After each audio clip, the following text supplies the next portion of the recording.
સુરતનું ગૌરવ વધી રહ્યું છે, જેમનાથી સુરતની રાષ્ટ્રભક્તિનો માન સન્માન જળવાઈ રહ્યું છે એવા મેજર ઉન્મેશ પંડ્યા સાહેબને મારે વિનંતી કરવી છે કે પોતાની એક વાત, પોતાની રજૂઆત કરશે અને સુરતની જનતાને સંબોધશે। બંને સાહેબને વિનંતી કરીશ, પોતાનું સ્થાન ગ્રહણ કરશે। Thank you so much.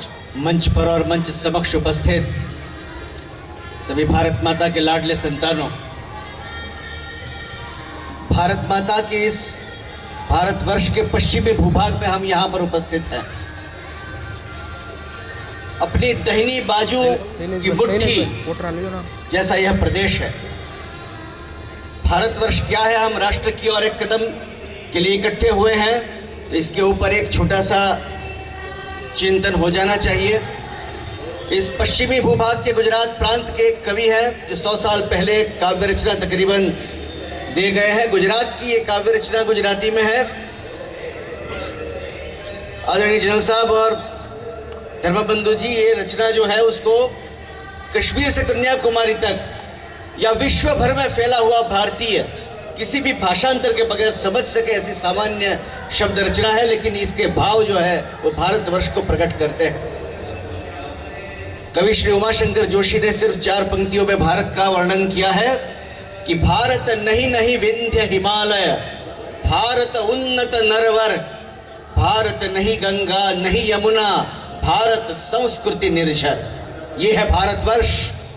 न सिर्फ रेगिस्तान, न सिर्फ सागर के किनारे, न सिर्फ लहलहाते खेत, न सिर्फ ऊंचे पहाड़, न सिर्फ नदियां, न सिर्फ जंगल, न सिर्फ इंसान, न सिर्फ इसके ऊपर जीती हुई सजीव सृष्टि, लेकिन भूत भविष्य और वर्तमान तक फैली हुई एक प्रचंड चेतना जिसका नाश न भूतकाल में संभवित था, न वर्तमान में संभवित है और न ही आने वाले किसी युग में भी आक्रांताओं के द्वारा संभवित रहेगा।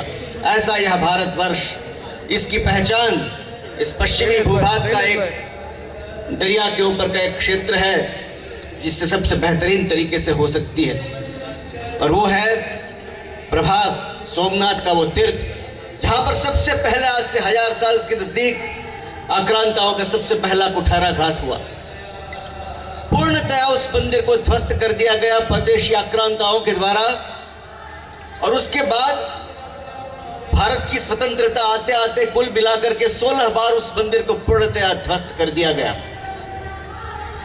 लेकिन आज अगर वहां पर आप जाओ, अगर ये सत्य है कि 16 बार उसको नष्ट कर दिया गया, तो यह भी सत्य है कि 17 बार उसका पुनः निर्माण हुआ। और आज भी आप सोमनाथ के उस तट पर जाओ तो आसमान में बात करती भगवान शिव की ध्वजा आपको मिलेगी, जो कि भारतवर्ष की सही पहचान है। आक्रांताओं की तलवारें जिसे मिटा न सकी, आंधियां जिन्हें नष्ट न कर सकी, अनगिनत आघातों को सहकर जीवित रहने वाली वो आत्मा जिसको वैदिक ऋषि कहता है न जीयते न जायते म्रियते वा कदाचित, और जिसको हमारा छद्म विरोधी ऐसा एक शायर भी कहता है कि सदियों रहा है दुश्मन दौरे जहां हमारा, कुछ बात है कि हस्ती मिटती नहीं हमारी, ईरान मिस्र रोमा सब मिट गए जहां से, बाकी बचा है अब तक नामो निशा हमारा। ये हमारा भारतवर्ष जिसकी तरफ एक कदम लेने के लिए हम इकट्ठे हैं। और इस पुण्य भूमि के ऊपर आज हम बड़े सद्भागी हैं कि ऐसे 2 मनीषियों को सुनने के लिए उपस्थित हैं। कितना भी लाल घूम कोयला क्यों न हो, वक्त की राख उसके ऊपर लगने लगती है। कोई महर्षि, कोई मनीषी आता है और अपनी फूंक से उसके ऊपर की राख को उड़ा देता है, और भीतर की अग्नि, भीतर की ज्वाला फिर से प्रज्वलित होकर के अपने अंधकार को प्रकाशित कर देती है आसपास के। ऐसे ये 2 महर्षि हमारे बीच में आज उपस्थित है, उनको सुनने का यह सद्भाग्य है हमारा। और आने वाले कल के उज्जवल भविष्य के लिए सिर्फ इतना कहकर के मैं मेरी बात को विराम दूंगा कि आज सिंधु में ज्वार उठा है, नगपति फिर ललकार उठा है, शत शत आघातों को सहकर जीवित हिंदुस्तान हमारा, जग के मस्तक पर रोली सा शोभित हिंदुस्तान हमारा।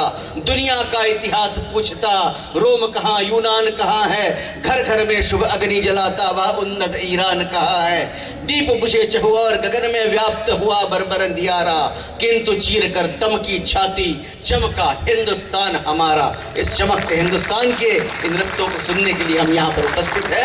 हम इनको सुने, इसके लिए मैं मेरी बात को संक्षेप रखते हुए मेरी वाणी को विराम देता हूँ। आपके प्यार से मुझे सुना, धन्यवाद। जय हिंद, वंदे मातरम।